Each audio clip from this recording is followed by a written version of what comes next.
you don't want to stand out. You want to fit in. But that was not my destiny. Nope, not my destiny at all. So as you can see, just because of the way I look, there's not many people that look like me that live here in Arizona, still to this day. Imagine what it was like in 1976, right? So, and not only that, but do any of you guys have parents that both parents immigrated from the same country to the US? Like they lived in the same country and then they came here? Anybody? It's hard to see.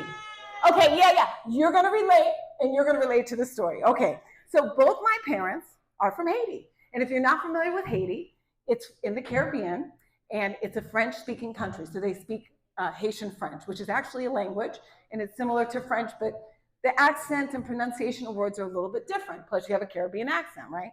So we moved here in 1976 with my parents. Now, as you guys know, no matter where you live in the world, if both parents are from Haiti or from whatever country they're from, your household is in that country. So although I grew up in Arizona, nope, I grew up in Haiti. Because you'd walk into the front door of my house, and here's what you would see.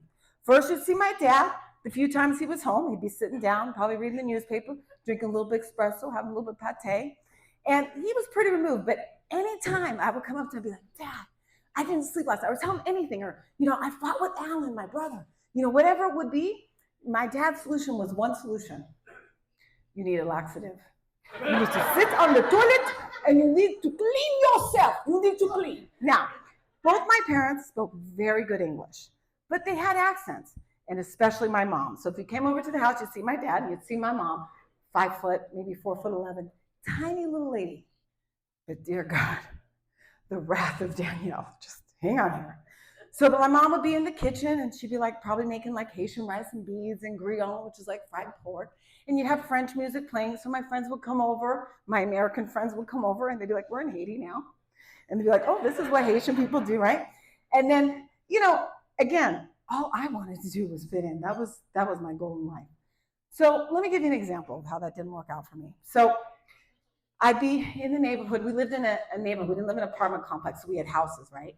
And so I'd be running. And by the way, my brother's here in the crowd, so he understands this. And my cousins, they grew up with me, so they understand all of this.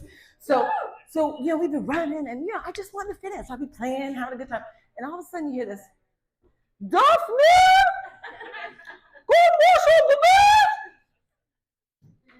Do any of you guys know what that means? I'm 8 years old. I have no breast. I don't have boobies. And all my friends were like, what did your mom just say? Literally, we're running. And be like, what did your mom say? Now, have you? I don't live in an apartment complex, so my mother wasn't a quiet woman. She is screaming from the front door of our house a block away, and everybody can hear her. Again, it wasn't my destiny for me to be not standing out. I could not blend in. So what that basically meant was my friends were like, what the hell is your mom saying? Again, she spoke perfect English, but most people didn't understand her. So I was her interpreter my whole life. My brother and I were her interpreter. So what did she say? And I go, well, what she was trying to say was that I need to come home and take a shower. But literally what that meant was, come home and wash your vagina. Literally, right? So there was no way that I could stand out. So yeah, and another thing too with my mom, she was really scary. So this is the thing, so American kids, you knew you were in trouble because your mom would say, Jonathan Thomas Smith, right? When they say your whole name, you are in big trouble. You made your mom mad. All my mom had to say was, oh. Oh, Daphne, gade Timon.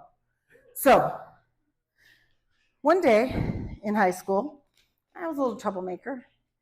And okay, remember I said I just wanted to blend in. So my friends were like, hey, let's ditch school. And I'm like, yeah, this sounds like a great idea, right?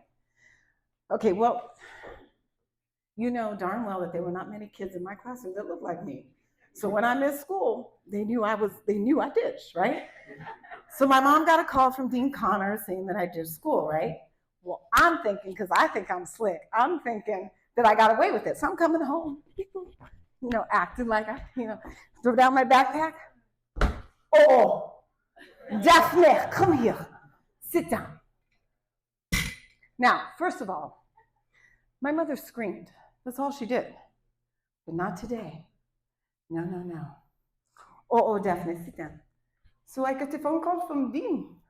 I am shitting in my pants because I know I'm busted. And she's calm. She's calm. Something's going to happen. So I say, oh, Daphne, I spent all this money to send you to school. You said you went to school today?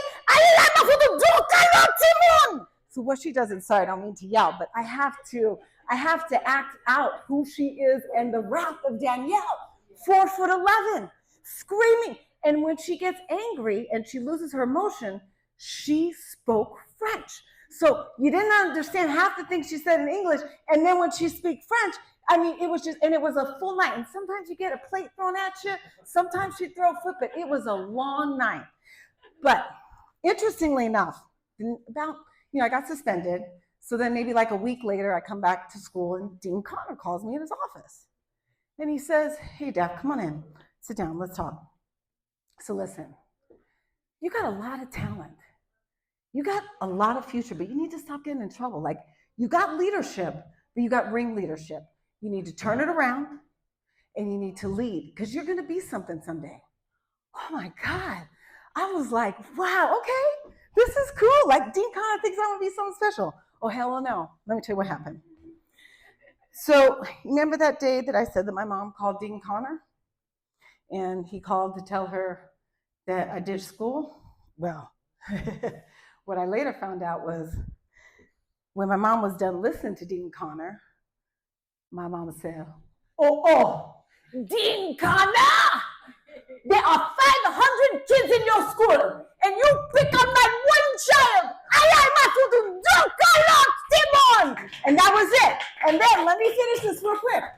And that was why Dean Connor was my friend, because he was afraid of Danielle's. I don't know if I'm done with my time, but I'm done trying to make you guys laugh. Thank you so much for coming. I'm Daphne Monroe.